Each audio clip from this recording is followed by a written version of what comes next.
अगर 12th के बाद अगर कोई डीयू के बारे में सोच रहा है तो उसे यहाँ ऑप्शन में क्या प्रायोरिटी में भी रख के चलेगा तो बेस्ट है।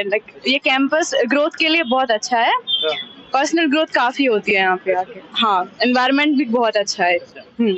अच्छा मैम, ये बताएंगे कि यहाँ पे स्टूडेंट भटक भी जाते हैं, इसके बारे में क्या कहेंगे? किस प्रकार से यहाँ पे कंसंट्रेट अपने आप को रखना है? बहुत सारी ऐसी चीजें हैं, भटकाव की भी चीजें हैं, आज का जमाना है, क्या कहेंगे इसके बारे में? जी, अगर आप डीयू में एडमिशन ले रहे हैं तो आपको कंसंट्रेशन करने से ज़्यादा डिस्ट्रैक्शंस की चीज़ें यहाँ पे मिलेंगी। यहाँ पे डिस्ट्रैक्शन ज़्यादा हैं।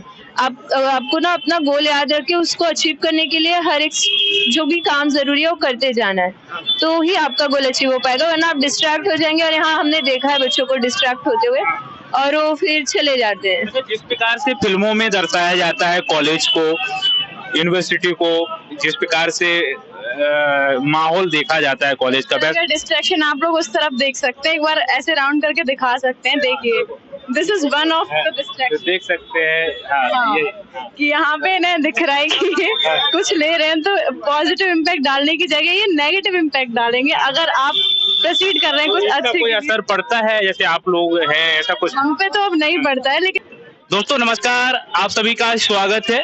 मैं हूं नॉर्थ कैंपस में दिल्ली विश्वविद्यालय के ऐसे एरिया में जहां पर हम बात करने वाले हैं स्टूडेंट कैसे इस विश्वविद्यालय में एडमिशन लेते हैं, क्या प्रोसेस होता है। हमारे साथ कुछ स्टूडेंट हैं, हम बात करने वाले हैं इन सभी से, जानते हैं आखिरकार। हाँ जी मैम, क्या नाम है आपका? कीर्ति। कीर्ति जी, ये बताइए कि विश्वविद्यालय में आप क्या कर रही हैं? Law, LLB। हाँ, अच्छा, तीनों लॉ स्टूडेंट। आपका क्या नाम? शिवानी। शिवानी जी, आप भी लॉ स्टूडेंट? या कौन सा ईयर है? First year. First year. Pritanjali. आप भी लॉ फर्स्ट ईयर? अच्छा, ये बताइए कि इसका क्या प्रोसेस होता है एडमिशन का? पहले तो डीयू अपना खुद का एग्जाम कंडक्ट करता था, मगर अभी CUET का एग्जाम होता है, उसके थ्रू CUET PG के थ्रू पोस्ट ग्रेजुएशन कोर्स है LLB, तो उसमें CUET PG के थ्रू एडमिशन होता है। आपको CUET PG का फॉर्म भरना होगा, देन एग्जाम होगा, फिर उसके बाद काउंसलिंग का प्रोसेस होगा, लिस्ट लगेगी, और 3 कॉलेज हैं लॉ में, तो उन तीनों में से जिसमें भी आपका लिस्ट लगा आपको एडमिशन लेना होगा। अच्छा मैम, ये बताएंगे कि यहाँ पे जब बच्चे आते हैं 12वीं के बाद ये एग्जाम होता है जो आप बोल रहे हैं, तो बहुत सारी समस्याओं का सामना करना पड़ता है, जैसे रहने का, PG से रहें, हॉस्टल से रहें, रूम से रहें, क्या कैसा है आप? जैसे कि बहुत महंगाई है, कॉस्टली होता है, तो क्या कहना चाहेंगे? कॉस्टली तो है दिल्ली अभी रहने के लिए, अगर मिडिल क्लास वाली फैमिली के लिए देखा जाए तो बहुत कॉस्टली हो जाता है। तो PG वगैरह थोड़ा यहाँ पे महंगा ही पड़ता है, आप जाएं तो 10,000 के नीचे तो आपको नहीं मिलेगा PG, और बाकी कॉलेज का हॉस्टल मिल जाए तो बेटर है, वो भी 7-8,000 के अराउंड पड़ता है। तो हॉस्टल में ये रहता है फैसिलिटीज वगैरह काफी अच्छी रहती हैं, खाना वगैरह भी अच्छा रहता है, तो हॉस्टल मिल जाए तो बेटर है। बाकी नहीं तो PG और फ्लैट एक ऑप्शन रहता है। फ्लैट में ये रहता है बच्चे कंट्रीब्यूट करके रह लेते हैं, तो उसमें थोड़ा उनको सही पड़ जाता है। हाँ, विश्वविद्यालय वाले स्टूडेंट हैं जितने भी, क्या लाइफ स्टाइल होता है? जैसे कि आप कितने बजे यहाँ पे आते हैं, कब से आपका क्लास होता है, और यहाँ की छुट्टी कब होती है? मोस्टली क्लासेस तो 9 बजे स्टार्ट हो जाती हैं और मैक्सिमम 2 बजे 3 बजे तक चलती है क्लासेस, जो रूटीन होता है टाइम टेबल के अकॉर्डिंग। तो तब तक होता है, उसके बाद अगर आप चाहें तो लाइब्रेरी रुक सकते हैं। लाइब्रेरी जो डिपार्टमेंटल लाइब्रेरी होती है वो शाम को 7-8 बजे तक खुली रहती है, और जो सेंट्रल लाइब्रेरी है वो 24/7 खुली रहती है। आप लोगों का फर्स्ट ईयर है, लॉ का फर्स्ट ईयर है, तो फर्स्ट ईयर में आप लोगों ने इसी साल दिया होगा एग्जाम, तो क्या कैसा प्रोसेस था? कब इसके लिए वो निकली थी, जगह निकली थी इसका?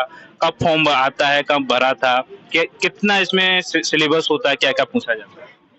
हमारे टाइम पे तो एग्जाम थोड़ा लेट हो गया था, तो उसके फॉर्म्स तो मई के आसपास निकले थे।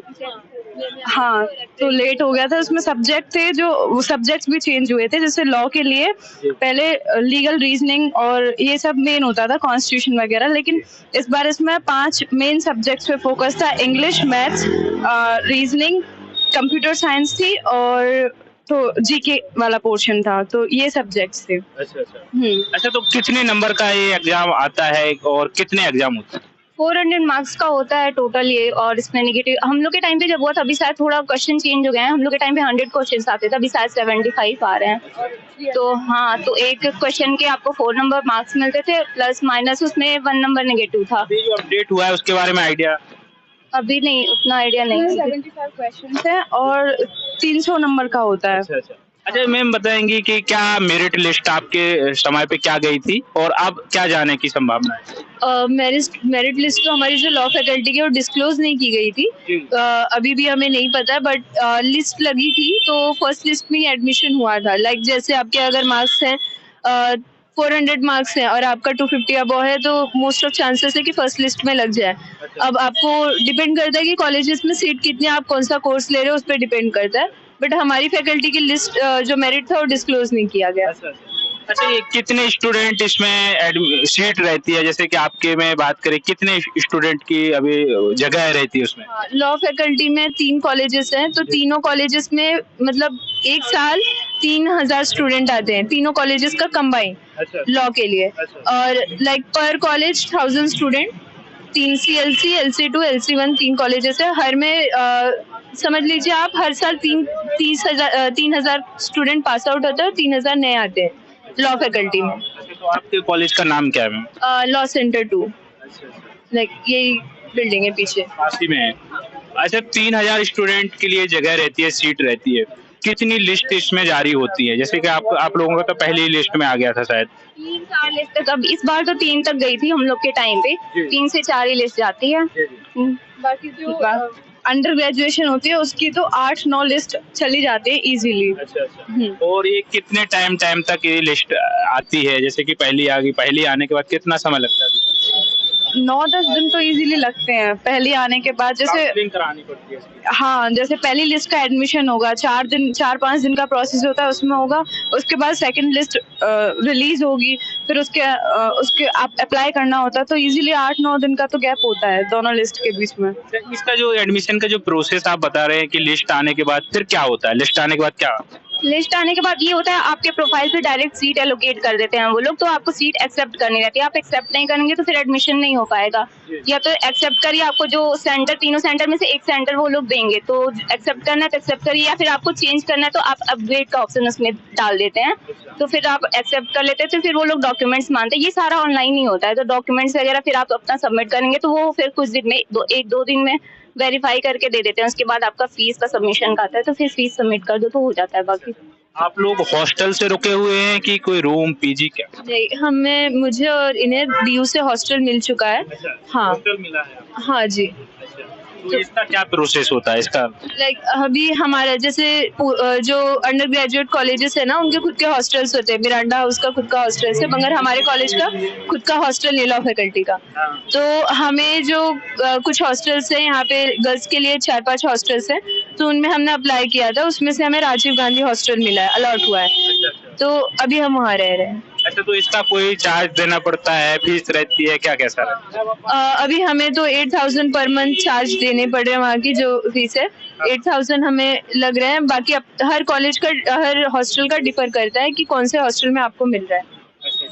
आप कैसे रहते हैं रूम से? मैं पीजी में रहती हूँ। पीजी में इसी एरिया में रहते हैं कि कहीं और? आउटरम लाइन्स में रहती हूँ, GTB। अच्छा तो पीजी की बात करें, क्या रेंट हो आप? 9000 रेंट है। इसमें क्या क्या आपको इंक्लूड है? फूड है और इलेक्ट्रिसिटी का अलग होता है, सिक्योरिटी आपको पहले से देनी होती है। हाँ 3 टाइम मील इंक्लूडेड है उसमें। अच्छा ये बताइए कि लॉ करने के बाद फिर क्या करने का सोचा है आपने? आगे क्या करेंगे, इसके बाद क्या करने वाले हैं? लॉ करने के बाद मतलब बहुत सारे ऑप्शंस है। वैसे तो लिटिगेशन में जा सकते हैं, कॉर्पोरेट में जा सकते हैं, जिसको बहुत लोगों को जुडिशरी की प्रिपरेशन करनी रहती है तो फिर आपका जहाँ इंटरेस्ट रहता है बच्चे वहाँ पे जाते हैं। तो लिटिगेशन में तो ये होता है कि फर्स्ट जनरेशन लॉयर को बहुत प्रॉब्लम होती है, बाकी अगर कोई है सेकेंड या थर्ड जनरेशन उसको ईजी रहता है क्योंकि चीजें पता रहती हैं उन्हें। तो मतलब फर्स्ट जनरेशन मैक्सिमम बच्चे मैं देखती हूँ जुडिशरी सेलेक्ट करते हैं क्योंकि उन्हें फिर सिक्योरिटी रहती है थोड़ा सा। हाँ तो अभी मेरा तो है जुडिशरी गोली है। हाँ जुडिशरी में जाना है। हाँ इसके बाद कोचिंग लेने वाली हैं आप कि सेल्फ पढ़ने वाली है? नहीं, अभी तो कोचिंग का नहीं सोचा है, कोचिंग की फीस वगैरह बहुत महंगी है तो अभी सेल्फ ही सोचा है। आप क्या बनने के लिए सोच रहे हैं? जैसे जुडिशरी में बोला है मैम ने, आप क्या? मुझे लिटिगेशन में जाना है। अच्छा हाँ। अच्छा क्या ये इसका क्या मतलब होता है और ये कौन सा डिपार्टमेंट में क्या प्रोफाइल होती है? लाइक जैसे हम देखते हैं ना जो लॉयर्स जाके कोर्ट में आर्ग्यू करते हैं इसे लिटिगेशन बोलते हैं।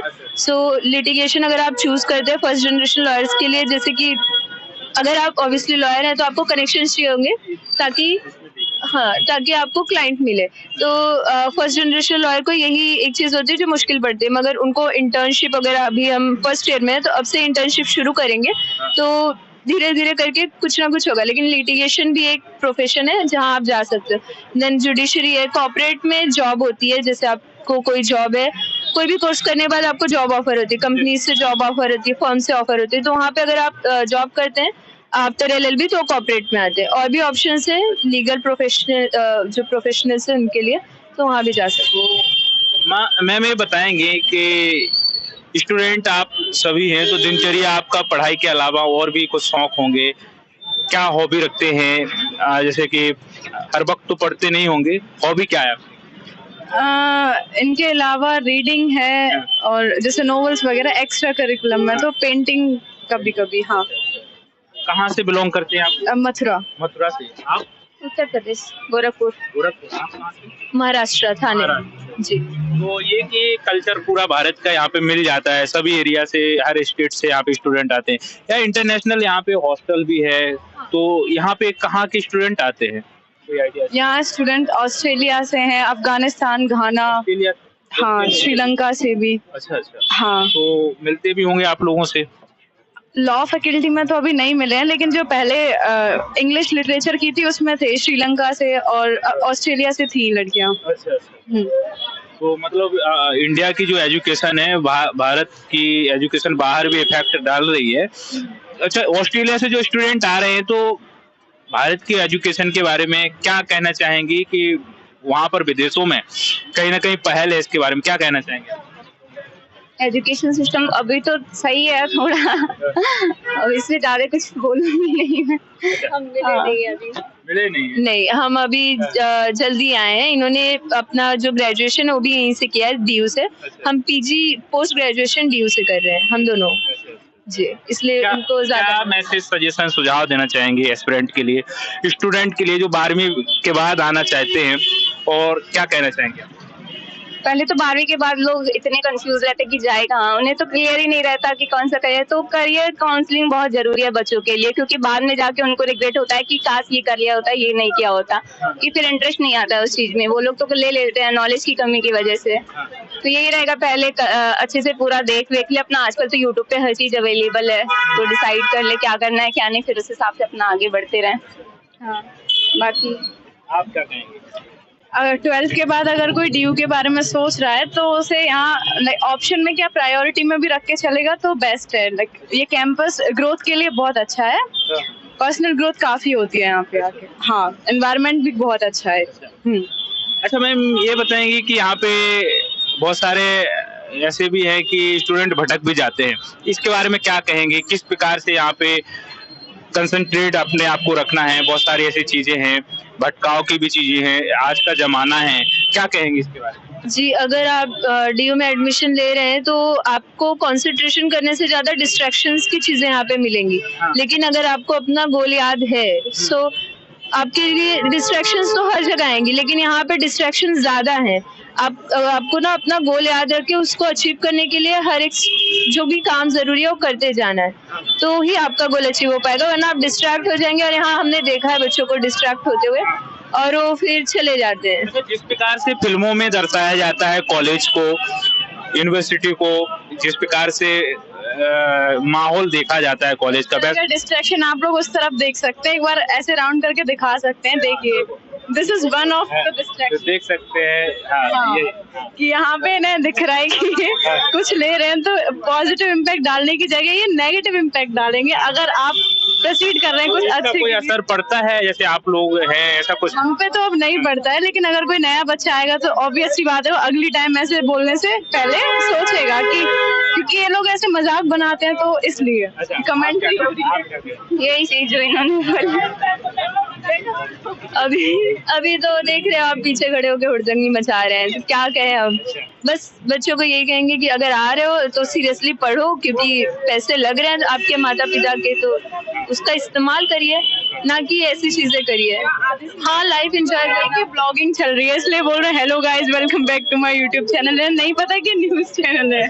हाँ, उन्हें भी थोड़ा कवरेज दे दीजिए। दोस्तों देख सकते हैं कि हमारे साथ कुछ स्टूडेंट थे, हमने बात की दिल्ली विश्वविद्यालय में किस प्रकार से प्रोसेस होती है एडमिशन की, तमाम प्रकार की वो जानकारी दी। हमारी मुलाकात अगले वीडियो में एक नए टॉपिक के साथ होगी, तब तक के लिए नमस्कार।